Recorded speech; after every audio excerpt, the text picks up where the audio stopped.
আসসালামু আলাইকুম রহমতুল্লাহি ওয়া বারাকাতুহু। প্রিয় দর্শক শ্রোতা, আশা করি বিশ্বজগতের মালিক আল্লাহ রব্বুল আলমিনের রহমতে আপনার সবাই যে যেখানে আছেন ভালো আছেন, সুস্থ আছেন। আমার ইউটিউব চ্যানেল গ্রেট সেলিব্রেশন থেকে প্রচারিত হয় বিভিন্ন প্রকার ধর্মীয় আলোচনা।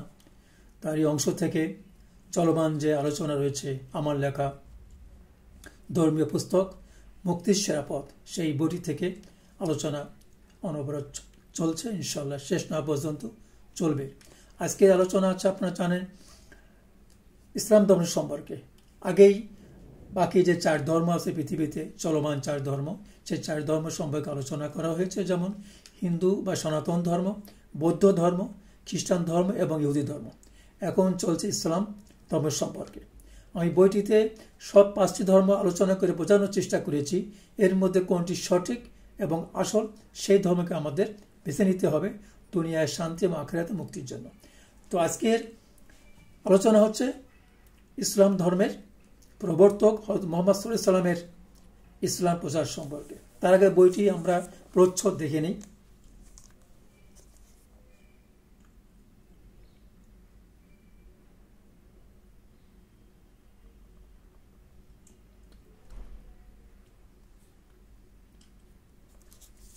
বইটি লিখেছি আমি, ডাক্তার শেখ আব্দুল হান্নান, এবং সম্পাদনা করেছেন হাফেজ কারি মাওলানা সিরাজুল ইসলাম। রাসূল সাল্লাল্লাহু আলাইহি ওয়াসাল্লামের বয়স যখন 40, তখন তার জীবনে একটি অদ্ভুত পরিবর্তন আসে। তিনি নির্জনতাকে ভালোবাসতে চেষ্টা করেন। মক্কার শত শত বছরের যে চলমান ধর্মীয় বিশ্বাস, কুসংস্কার, দেবদেবীর পূজা, বিভিন্ন গোত্রের মধ্যে হানাহানি, মারামারি, নারীদের জীবন্ত কবর দেওয়া সহ যে অত্যাচার অবিচার চলছে, তার সমাধানের ব্যাপারে তিনি চিন্তা করা শুরু করেন। তারই অংশ হিসাবে তিনি মনস্থির করেন মক্কার দূরবর্তী অর্থাৎ 3 মাইল দূরে অবস্থিত হেরা পর্বতে গুহায় ধ্যান করার জন্য। তিনি সেখানে গিয়ে ধ্যান করেন। সেখানে গিয়ে তিনি বিশ্বজগতের এক মহাশক্তির উদ্দেশ্যে ধ্যান করেন। তিনি চিন্তা করে থাকেন, কে বিশ্বজগৎ সৃষ্টি করেছেন, আকাশ জমিনের মালিক প্রকৃতপক্ষে কে, এরা যে ধর্ম পালন করছে সেটাই কি আসল? এটা তো আসল হতে পারে না। এভাবে তিনি সেখানে গিয়ে বিশাল এক হেরা পর্বত, তার চূড়ায় একটা গুহা ছিল, সে গুহায় বসে তিনি ধ্যান করা শুরু করেন। তার স্ত্রী খাদিজা রাদিয়াল্লাহু তাআলা আনহা যে তারা খাবার দিয়ে আসতেন কয়েকদিন পর পর, সেটা নিয়ে তিনি খাইতেন। এভাবে 3 বছর ধ্যান করার পর বিশ্বজগতের মালিক আল্লাহ রাব্বুল আলামিন ফেরেশতা জিবরাইলকে পাঠান মহানবী রাসূল সাল্লাল্লাহু আলাইহি ওয়াসাল্লামের নিকট। দিনটি ছিল 610 খ্রিস্টাব্দের রমজান মাস। ফেরেশতা জিবরাইল এসে আল্লাহ নবী রাসূল সাল্লাল্লাহু আলাইহি ওয়াসাল্লামকে বলেন, পড়ো, ইকরা ইকরা বিস্মে রাব্বুকাল্লাযী খলাক, ইকরা বিস্মে রাব্বুকাল্লাযী খলাক, পড়ো তোমার প্রভুর নামে যিনি সৃষ্টি করেছেন। রাসূল সাল্লাল্লাহু আলাইহি ওয়াসাল্লাম প্রথমে বলে, আমি তো পড়তে জানি না, আমি তো নিরক্ষর। তিনি আবার তাকে বুক চেপে দিয়ে একই আয়াত বললেন, আবার 3 বার তার বুক চেপে ধরলেন। ফেরেশতা গিয়েছিলেন মহিলা কাতকা মানুষের বেশে। তখন রাসূল সাল্লাল্লাহু আলাইহি ওয়াসাল্লাম পড়া শুরু করলেন। এটি ছিল তার জীবনের পবিত্র কোরআন থেকে প্রথম ওহী, ইকরা বিস্মে রাব্বুকাল্লাযী খলাক, অর্থাৎ পড়ো যিনি তুমি সৃষ্টি করেছেন তার উদ্দেশ্যে।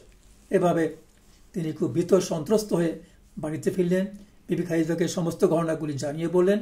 তিনি বললেন, আপনার কোনো ভয়ের কিছু নেই, আপনি ভালো মানুষ, সবাই আপনাকে আলামিন বা বিশ্বাসী বলে আপনি কারো ক্ষতি করেন না, আপনি অন্যায় অবিচারের বিরুদ্ধে যথাসম্ভব রুখে দাঁড়ান, সুতরাং আপনার কাছে কোনো খারাপ কিছু আসতে পারে না। বিবি খাদিজা তার চাচাতো ভাই খ্রিস্টান পণ্ডিত ওরাকা বিন নওফেলের কাছে নিয়ে যান। নওফেল ছিলেন বড় পণ্ডিত। তিনি ইহুদি ধর্ম সম্পর্কে তার যথেষ্ট জ্ঞান ছিল। তিনি মুহাম্মদ সাল্লাল্লাহু আলাইহি ওয়াসাল্লামকে দেখে বললেন, তুমি আল্লাহর নবী। মুসা আলাইহিস সালামের কাছে একইভাবে এই ফেরেশতা আসতো, তোমার কাছে সেই ফেরেশতা এসেছে, তুমি আল্লাহর নবী।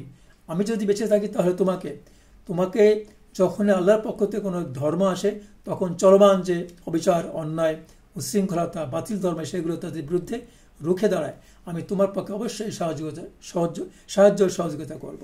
শুরু হলো ইসলাম প্রচার। রাসূল সাল্লাল্লাহু আলাইহি ওয়াসাল্লাম প্রথম 3 বছর তিনি পরিবারের মধ্যে ইসলাম প্রচার শুরু করলেন। প্রথম দিকের যে মুসলমান ছিলেন তারা ছিলেন তার স্ত্রী বিবি খাদিজার প্রথম, তারপর আবু বকর, ওসমান এবং আরো কয়েকজন। এভাবে তিনি গোপনে পরিবারের মধ্যে, বংশের মধ্যে নতুন ধর্ম ইসলামের দাওয়াত দেওয়া শুরু করলেন। কিন্তু আমাদের মনে রাখতে হবে, তখনকার সময় খ্রিস্টান, মুশরিক, খ্রিস্টান এবং ইহুদিদের যে চলমান শত শত বছরের যে বাতিল ধর্ম, বিশেষ করে যারা মুশরিক ছিলেন, খ্রিস্টান ইহুদিদের ধর্ম আগে থেকেই রয়েছে, কিন্তু মুশরিক যারা কুরাইশ বংশ, এরা শতভাগ এরা মুশরিক ছিলেন, মূর্তি পূজা করতেন।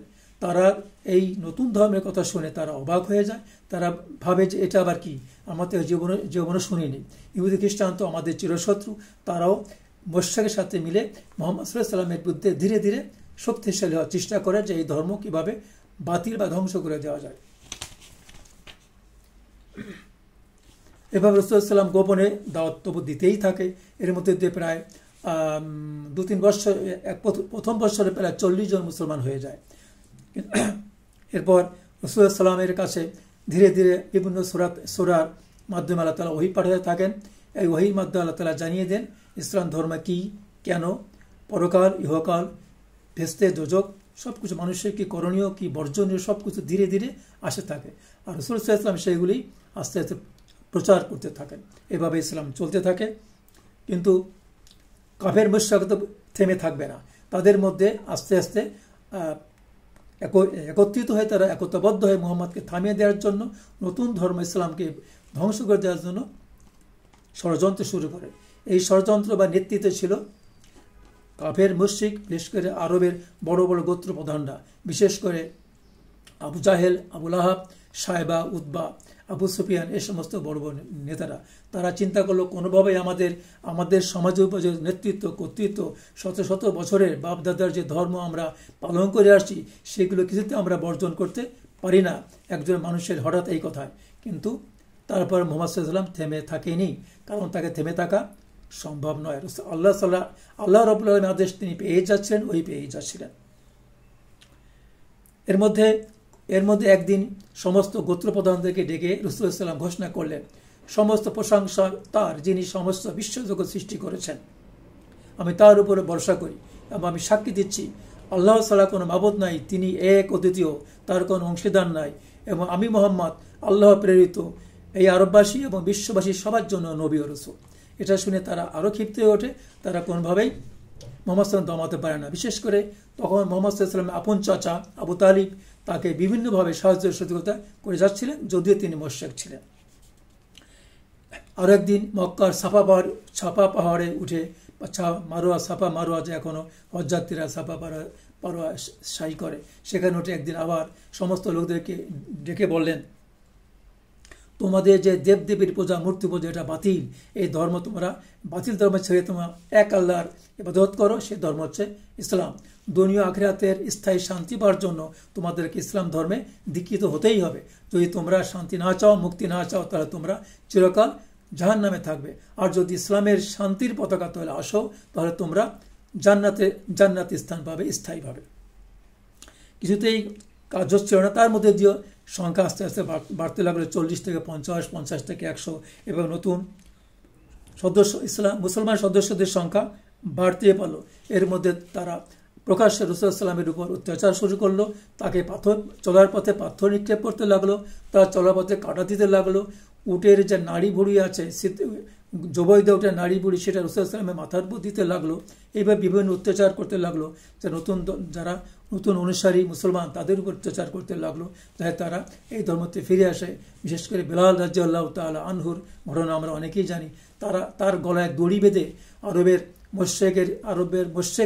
মুশরিকের ছেলেমেয়েরা টেনে টেনে হিসনে নিয়ে যেত, বালুর উপর শুয়ে রাখতো, না খাইয়ে রাখতো, ক্ষুধায় তৃষ্ণায় অত্যাচারিত হয়ে বেলাল রাদিয়াল্লাহু তাআলা আনহু, যিনি আল্লাহ তাআলারও খুব প্রিয় ছিলেন, তিনি শুধু বলতেন আহাদ আহাদ, তার মানে আল্লাহ এক, আল্লাহ এক, আল্লাহ এক, এই কথা বলতেন।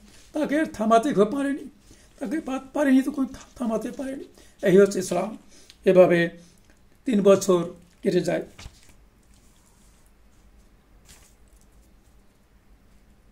এবং এই বিলাল রাদিয়াল্লাহু তাআলা আনহুর কষ্ট দেখে তখন মুসলমানদের তৎকালীন সর্দার আবু বকর রাদিয়াল্লাহু তাআলা আনহু তাকে অনেক টাকা দিয়ে, তাকে অনেক দিরহাম দিয়ে কিনে নিয়ে আসে।